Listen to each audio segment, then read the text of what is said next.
Electric scalp ম্যাসাজের আপনার সারাদিনে কি মানে মাথা ব্যথা বা মাথায় স্ট্রেস নিয়ে আসেন, তাহলে এই ডিভাইসটা হাতে নিন। দেখেন এই ডিভাইসটা কতটা কার্যকরী আমি দেখাই।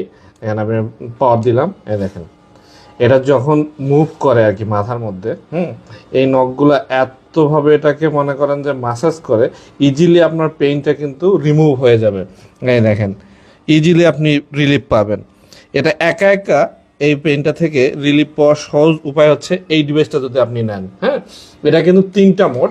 একটা হচ্ছে একদম স্লো, এটা মিডিয়ামে একটু বাড়ে যাচ্ছে, যখন আরেকবার প্রেস করতেছি অনেক জোরে হচ্ছে আর কি। হ্যাঁ, এই নখগুলো কিন্তু খোলা যায়, এগুলো কিন্তু আপনার পরিষ্কার করতে পারবেন খুলে। এগুলো কিন্তু সিলিকনের নখ। ইজিলি আপনি এটাকে মানে পরিষ্কার করতে পারবেন আর কি। টাইপ সি চার্জার দিয়ে চার্জ দিবেন, এক চার্জে আপনি মিনিমাম 2 থেকে 3 ঘন্টা এটাকে ইউজ করতে পারবেন আর কি। হ্যাঁ, এই ইলেকট্রিক ম্যাসাজারগুলো কিন্তু কোয়ালিটি অনেক ভালো। এটা সম্পূর্ণ চাইনিজ, কোনো বাংলাদেশি প্রোডাক্ট ভেবে ভুল বুঝবেন না। যারা এই ধরনের প্রোডাক্ট খুঁজতেছেন তারা আমাদের কাছ থেকে নিশ্চিন্তে পারচেস করতে পারেন।